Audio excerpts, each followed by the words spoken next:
Well, he might not let me get my boobs, in order here. Should we move closer? Yeah. No, they can see us. It'll end up probably being on YouTube because we're so kooky. But they're asking us, a special Pride memory or your first memory of Pride. I actually would say I was thinking specifically of Albany, but my most memorable gay pride was riding my motorcycle in the New York City Gay Pride. I've done that twice, and it's amazing. So many people. I don't know how many people show up to that event. It's become so trendy. I can't even go anymore. It's crazy. It's like you can't even move around. It was fun. That was my best memory. And in New York Pride, you got straight people from all over the Nebraska. Yeah, exactly. It's crazy. Yeah.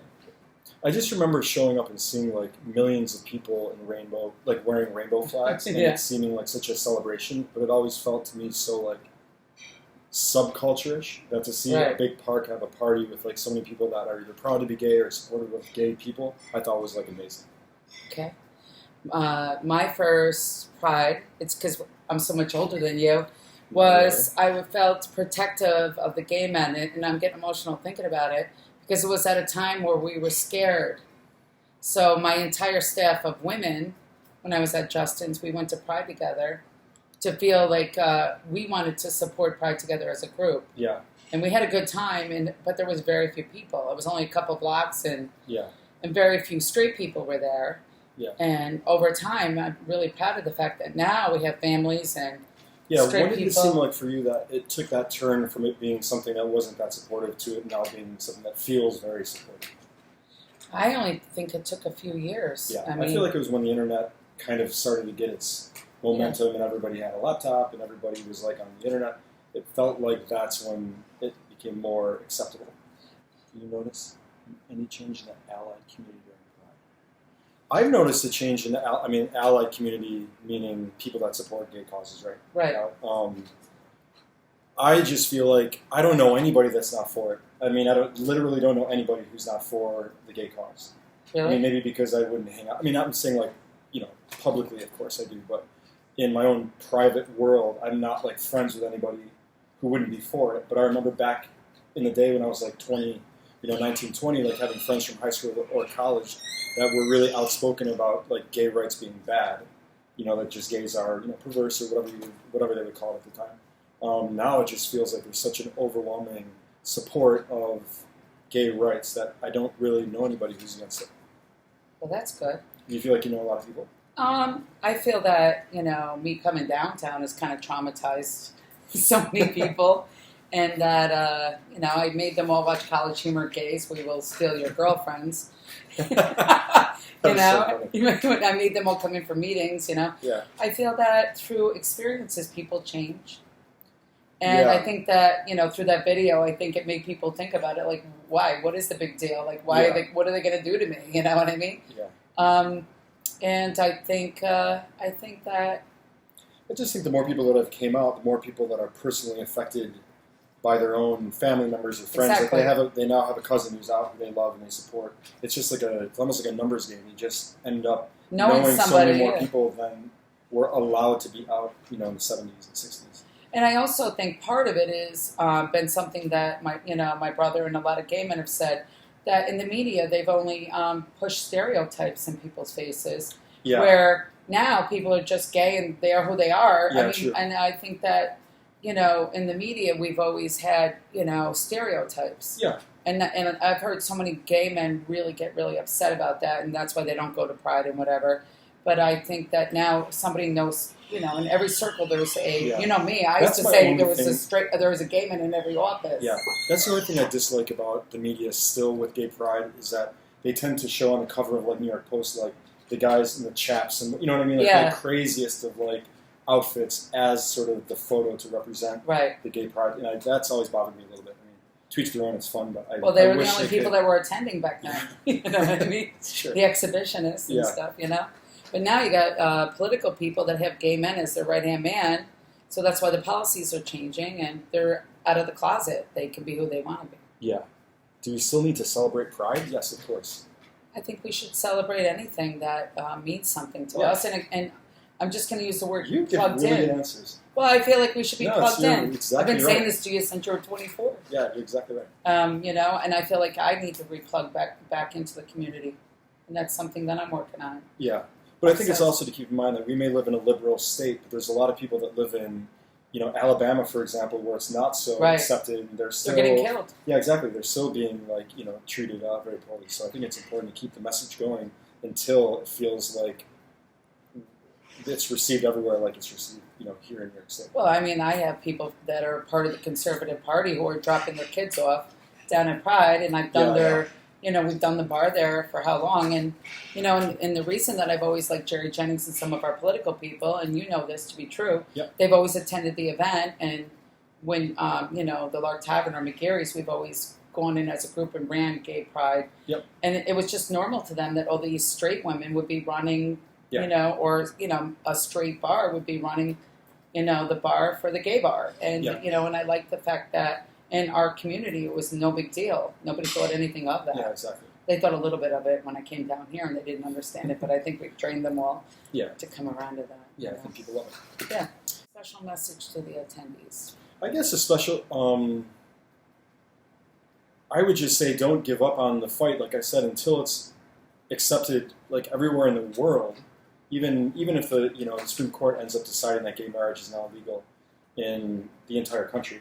It still means that the Soviet Union or Russia or people are being killed Africa, for this. Of course, I mean it's not. It's a global civil rights issue. Not just an American issue. But we also have to support the fact that in other countries, other people don't have rights. It's not about being gay. It's about human rights. Yeah. Pride isn't just. It's about us all getting together. I remember when there was 20 people at Pride, or we couldn't even talk about HIV or other issues. Everything was in secret, and it was a private meeting. But I also feel that there's other issues going on, and that it's about human rights, not just gay rights. Yeah. When was the first Gay Pride? Jesus, don't get me going. No, I mean, I'm so old. Well, I'm assuming. I remember it. In '80. I think it was. Ask Stephen. We need to know that. Yeah. It's been so long for me. It was at Justin's going. So then I was there. I was there in the 90s. Yeah. I mean, it's all one big blur as you get older. It's the fact that we're still doing it. That's great. Start helping each other. I feel that there's a little bit of a disconnect in the community because of the internet, because of Grindr and all these other things. I really would like other people to start. I want to pass the torch and have them start helping with some of the social issues that are going on in the community, and maybe everybody can come together and start really realizing that we have people with HIV and other people in the community that need help, and maybe we should be helping each other a little more. That's just always my message. Yeah.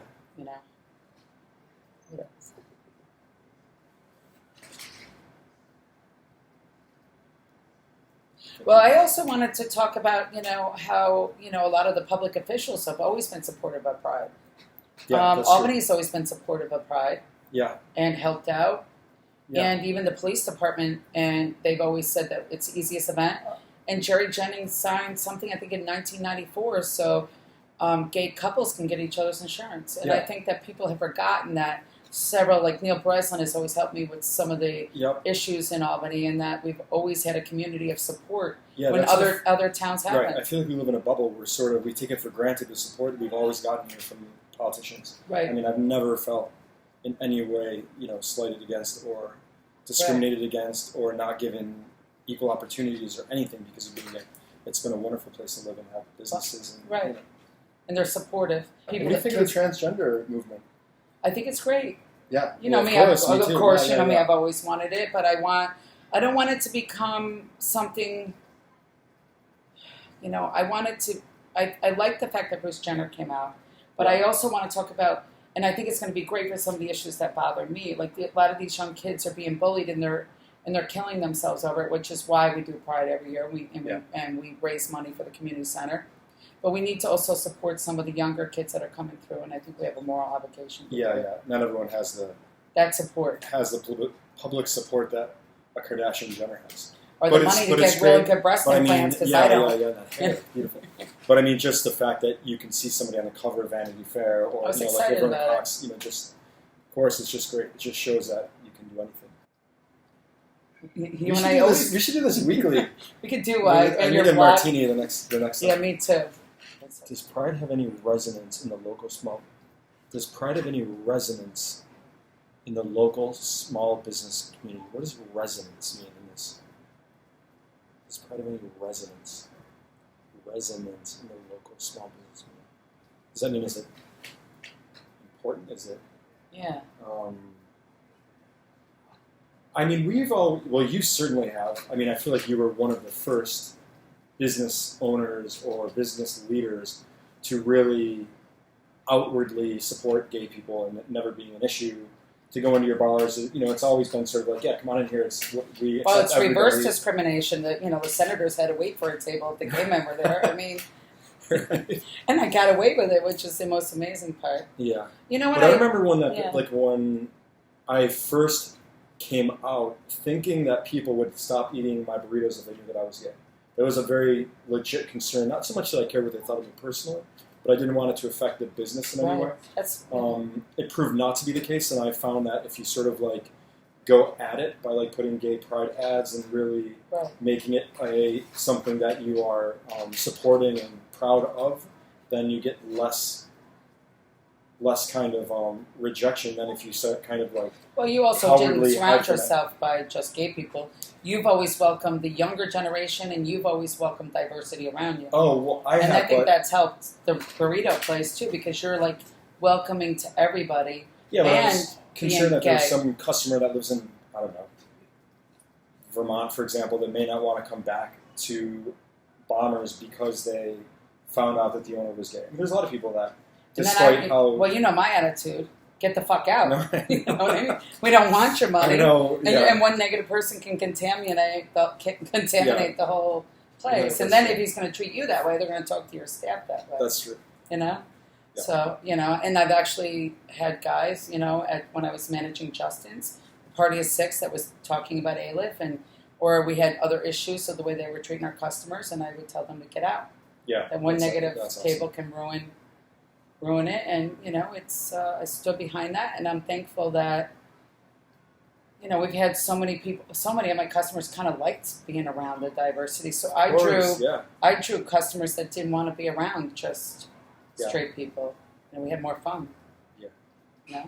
Yeah. Thank you for always running such a very accepting weird. bar. Yeah. No, it's been amazing. And I think it is important. I know this is said every Gay Pride year to remind younger kids that there were, people fighting in the 60s and 70s when it was not okay to be gay that are really the people that have made it acceptable now for us to be gay. I mean, without them doing all the hardest work when their friends were dying of AIDS and... Look at the people should be watching Harvey Milk. And they should a lot of watch kids that that movie. they're born now, they're 10 years old, they've had the internet, then they become 16 and they come out and it's like, it's easy to forget all the hard work that went into it when it wasn't acceptable to be gay.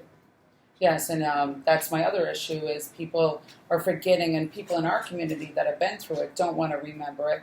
The epidemic, the HIV epidemic, people were just dying, and people are still dying, and they're just not plugged in. And it bothers me because they're getting infected when there's no need to get infected anymore. Yeah. People should be educating. Yeah, people should know their status and, Well, they should be, people think they could take a pill now, and it's not that easy. Yeah. It's not a virus. Like, you can just take a pill and get rid of it. So we should be getting back out there and educating people on that. Yeah, but like I said, personal responsibility, I got to plug back in myself. No. So healthy. No, it's not healthy. So healthy. No, I think through the Victoria thing, it made me think, before I took care of, I always worried about the community. And then when I came down here, I was in such bad shape, and I'm still, trying to get myself out of it. I just, for the first time, just worried about 35 people. Yeah. And now, through this crisis, losing Victoria, she was so, everywhere and just lived every single day. It just made me realize I gotta, get myself back to where we were, when I was helping out the community on a regular. Yeah. Some people would say I'm crazy because I'm always doing things. Right. But I am a little bit, I don't go out, as much as I used to. And I haven't seen Mike O'Brien, and I haven't gone to O-Bar, and I haven't been involved. Well, give me a call. We'll go bar hop. I do call you. I know. We should go bar hop one night. I miss those days. We used to have fun. I can't drink anymore. You can drive. I can drive. I still do drive everybody. So I think we got everything. I think, yeah. I This honestly was think like we therapy. should, I think we should do this once a week. I'm not even Okay, kidding. just Or maybe tell once me. a month. Once a month. Yeah. But it was like therapy. Thanks.